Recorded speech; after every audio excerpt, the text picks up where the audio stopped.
Brent, Angela, as you both know, I have a son. He's 3, and he's just starting to learn how to use technology. But he's picking it up like really quickly. Have you noticed that? How young people today can pick things up really quickly? He's 3, so is he picking them up and throwing them back down? I knew what you meant. He's not quite that destructive with the tech yet. Yeah, I'm just kidding. But yes, today's children are really just born with technology in their palms, and they know how to work it and use it almost without having to be shown how to use said technology. Right. They just, it's in their blood, I think. Yeah. For today's episode, I spoke to a lot of teachers who teach tech to young people. I met them through Red Hat Academy. That's a program that helps teachers teach IT to students across the country. And they brought up something that was very interesting to me. Their students often know how to use technology, but they don't always really understand how it works. Oh. Now, I was lucky to have both parents working in the tech industry, and my parents taught me a lot about tech in general. Your parents have a really interesting background, don't they? Yeah, they both worked in the video games industry for quite a long time. So you had the cool parents, is what you're saying. I did. Party at Johan's house. We had many a LAN party in high school. It was fun. Nice. My dad and he would teach me how to run Ethernet cables through the walls so that multiple rooms would have internet access. And now it's something that I do when I move into a new place. Is that something you want for your son as well? Absolutely. It taught me the basics of networking, which I think is pretty important for someone running their own home network. Yeah. But it also instilled a curiosity and desire to do things myself. So there's a tech angle, and then there's just like a general life skills angle. Yeah. But that got me wondering in my conversations with teachers, when kids are learning about tech in school, what do kids learn when they learn about tech? This is Compiler, an original podcast from Red Hat. We're your hosts. I'm Brent Simoneau. And I'm Angela Andrews. We're here to break down questions from the tech industry. Big, small, and sometimes strange. Each episode, we go out in search of answers from Red Hatters and people they're connected to. Today's question: what do kids learn when they learn about tech? Producer Johan Philippine is here to help us out. I wanted to get a broad overview of what students are learning in classes. So first, I spoke with a middle school teacher. Now, these students are still pretty young. Yeah. Sometimes they're not even old enough to legally sign the terms and conditions of use for the software they might want to use. But they still need to learn the technology, and they still need to learn what's going on in the world around them. So Alan Spector, the teacher I spoke with, clued us in on what these teens and preteens are looking for in the world of tech. I think students sign up for my technology classes because I think some students are interested in becoming more technically sophisticated. They really like technology. For some students, it's intellectual nourishment. They really enjoy problem solving. And for other students, it's escapism. It's a way for them to be in a different world and do something different than regular classes. I think a lot of students are hoping to get real-world skills. Now, that last part was pretty surprising to me. I was expecting some of those answers, but not the real-world skills part. Huh. I expected that to come much later than for students in middle school. In middle school, I was learning maybe the very basics of programming, but it was to do, silly stuff. Yeah, I was playing the Oregon Trail.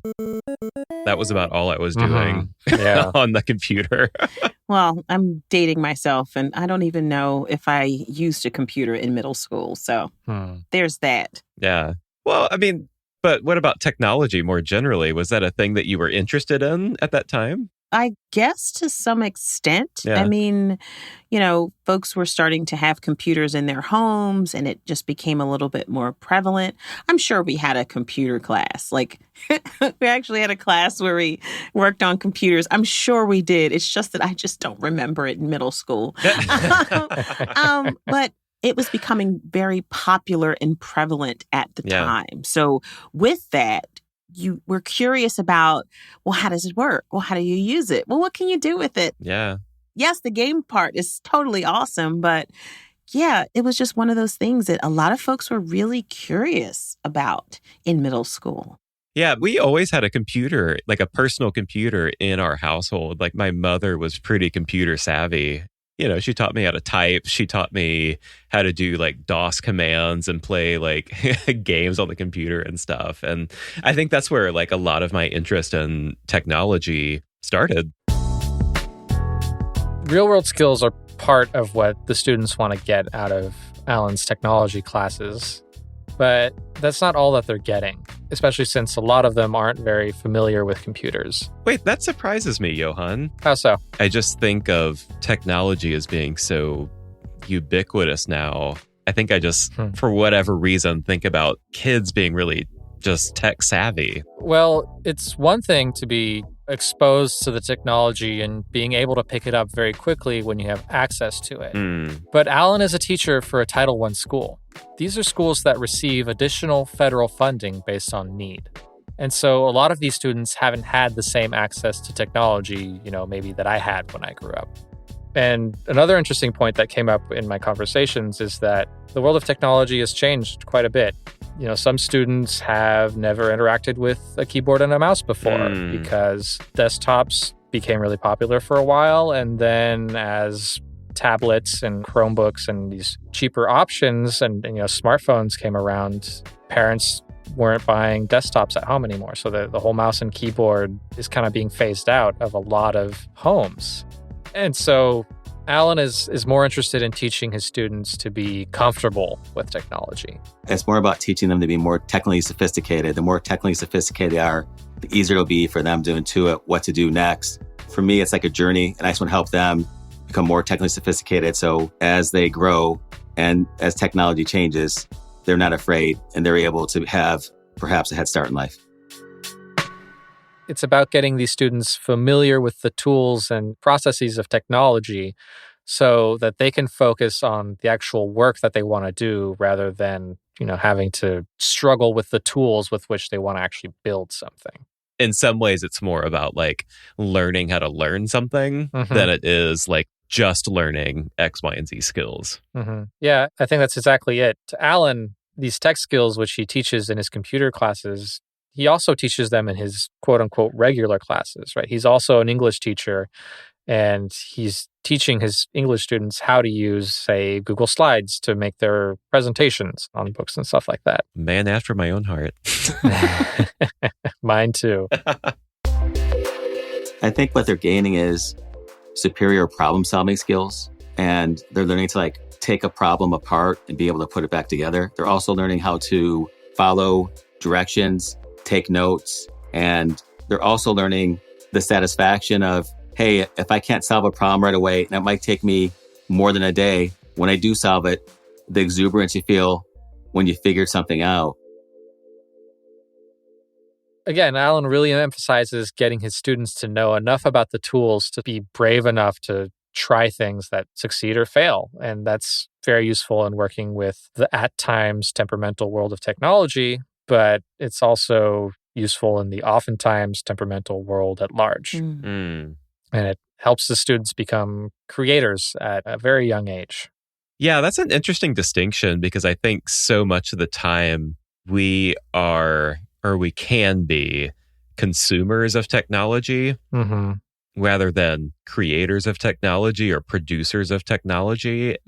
And that is that kind of digital literacy or technological literacy. I don't know what to call it, but there's something there and there's something very important and powerful about that as well. The fact that he's introducing these tools to his students at such a young age and giving them the runway to learn and do and create and fail and try again, that's technology in a nutshell. As they get older, they're going to realize, yeah, maybe the tool changed, but the skills that we've learned and that we've amassed, they're going to carry us through and they're going to continue to change and we're going to continue to change right along with them. Yeah.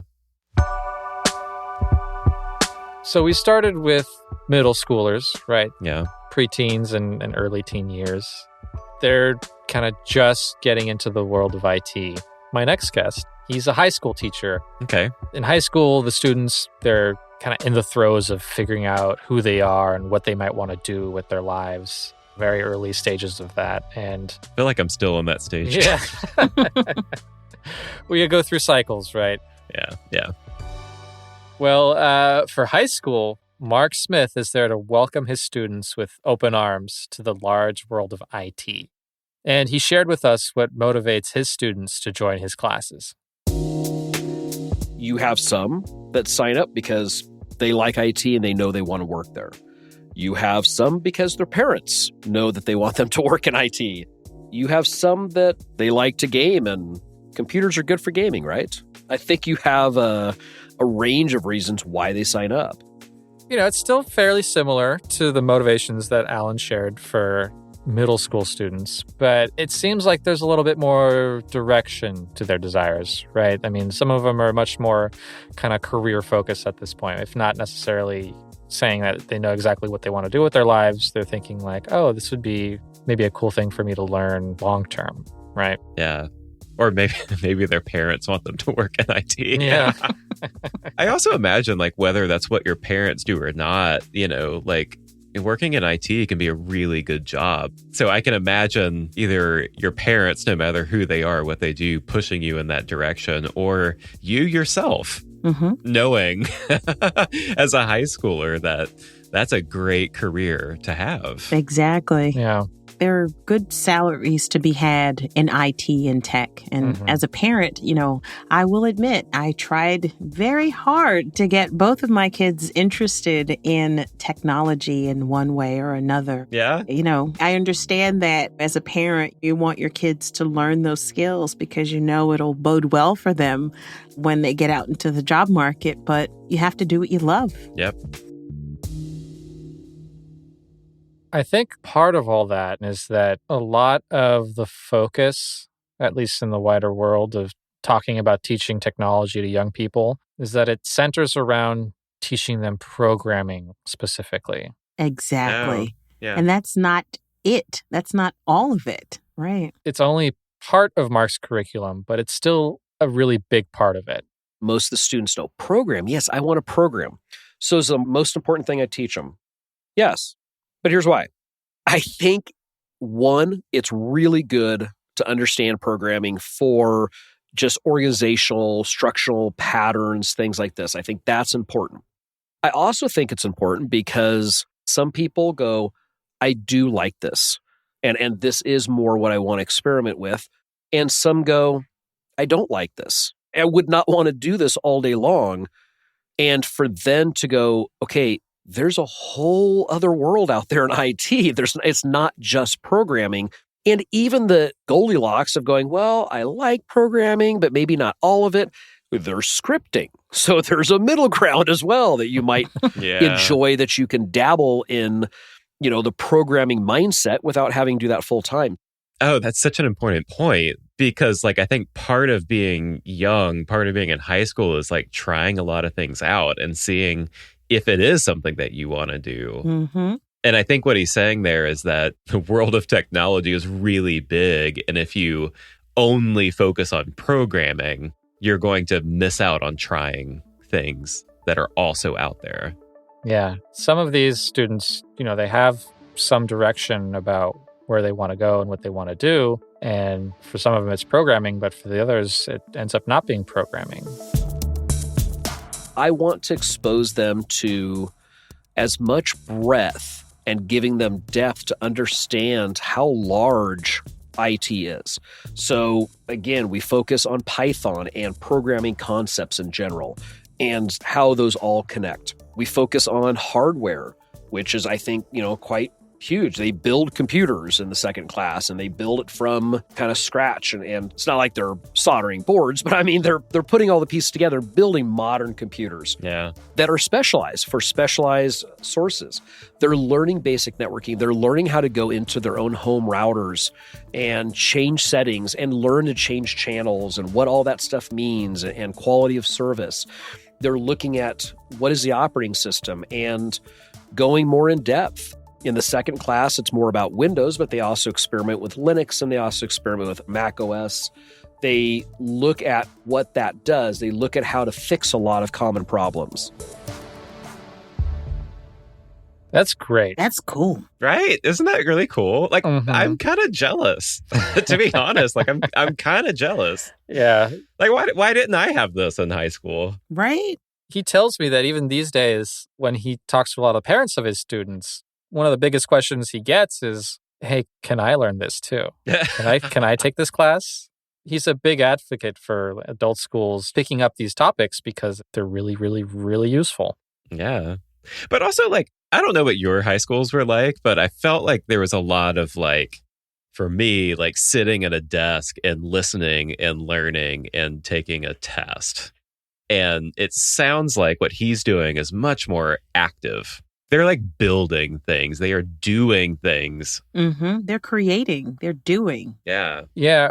Well, I was lucky enough to go to I don't even know what they call it, but we had shops and we would pick a shop and there were different majors and we had the opportunity to pick what we wanted to do. So they had technology, they had healthcare. I'm going off on a tangent here, but this is literally what my high school did. Like you could be a plumber, you could be a machinist. Oh, we did not have that.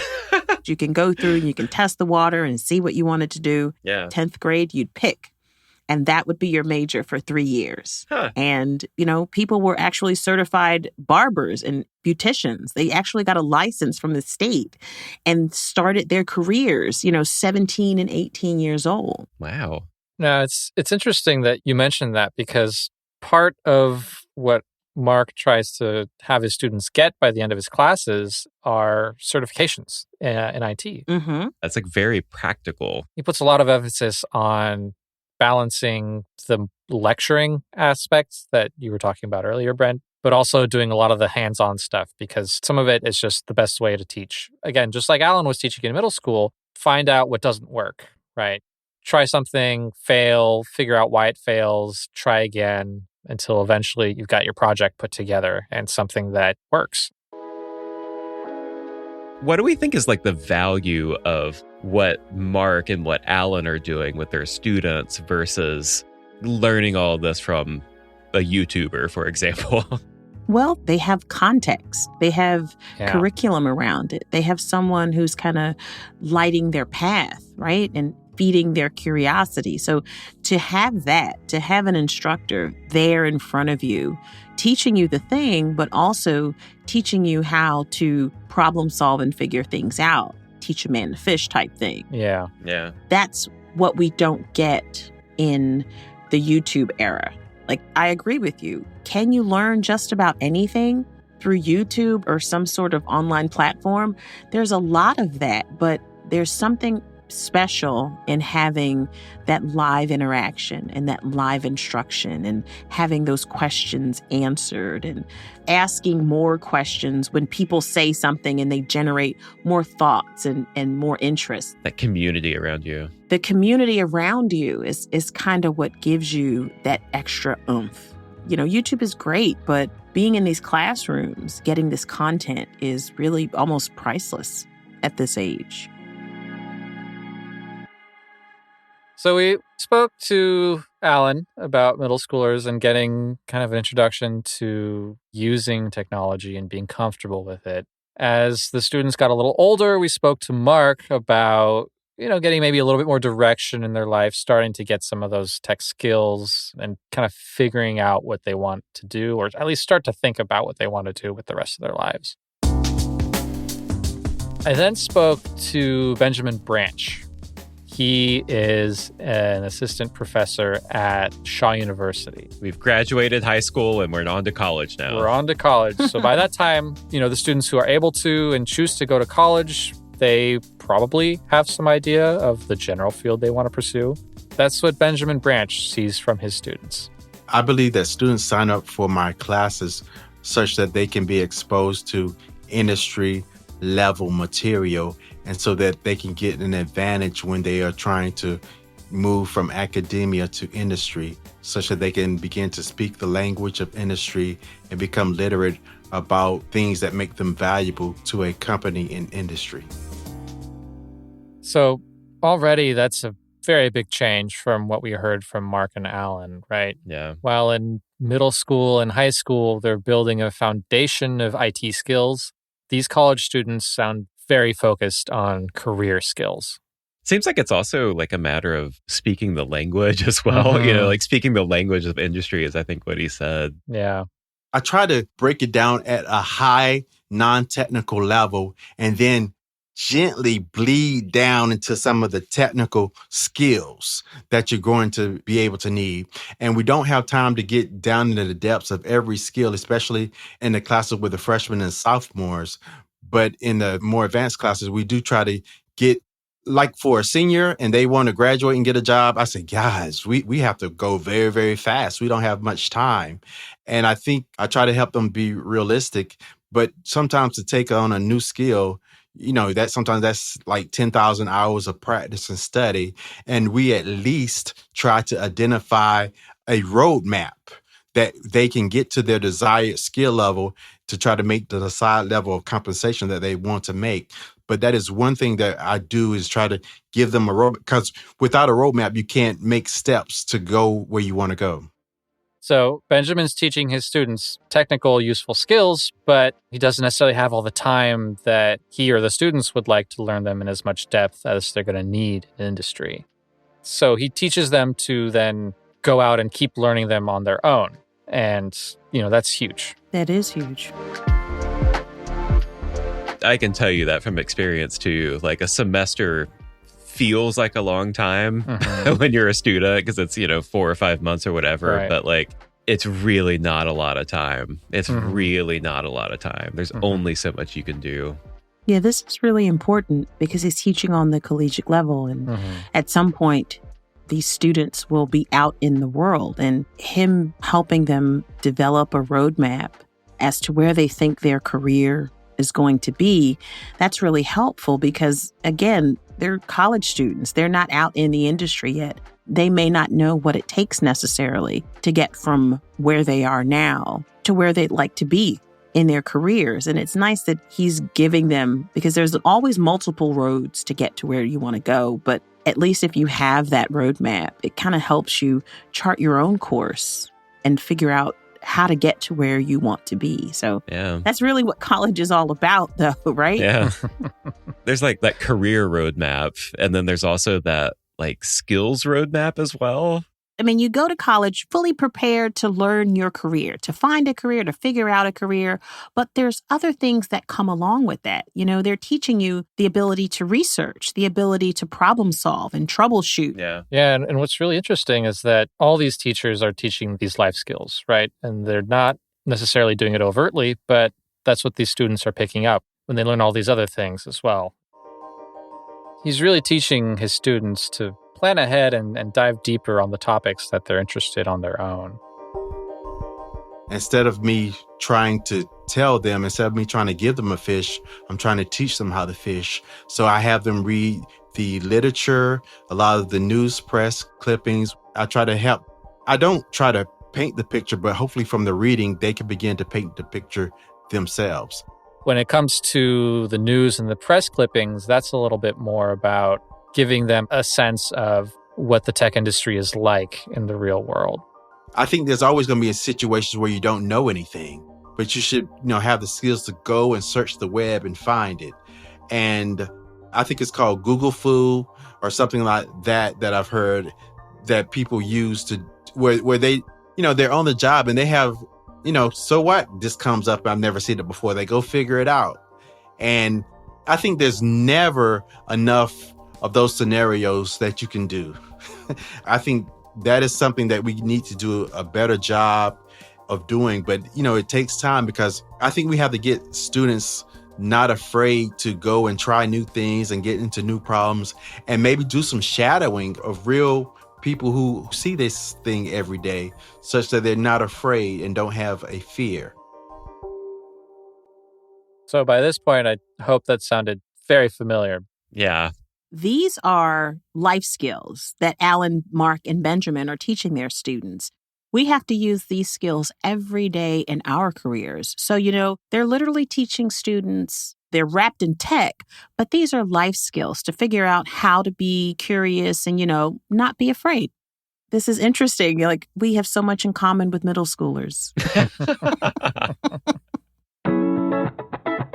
So, Johan, let's go back to our original question. Sure. What do kids learn when they learn about tech?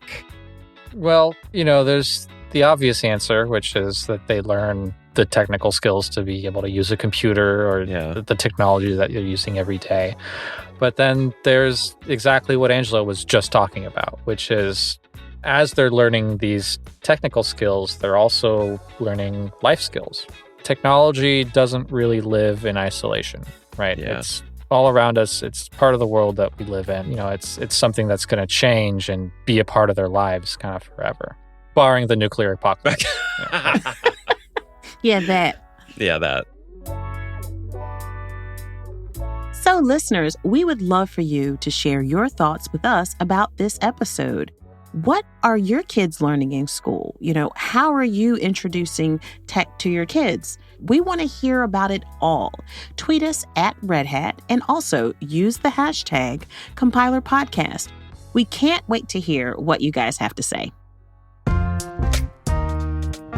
And that does it for this episode of Compiler. Today's episode was produced by Johan Philippine and Caroline Craighead. Victoria Lawton is always encouraging us to learn new things. Our audio engineer is Christy Chan. Special thanks to Sean Cole. Our theme song was composed by Mary Anchetta. A special thanks to our guests, Alan Spector, Mark Smith, and Benjamin Branch. And also, we want to say thanks to Leah Zagoran and Jeff Dubé from Red Hat Academy. Our audio team includes Lee Day, Laura Barnes, Claire Allison, Nick Burns, Aaron Williamson, Karen King, Boo Boo House, Rachel Ertel, Mike Compton, Ocean Matthews, and Laura Walters. If you like today's episode, please follow the show, rate the show, leave us a review. You can do that now on Spotify. Share it with someone you know. It really does help the show. Thank you so much for listening, everybody. Keep listening, and we'll see you soon. See you next time.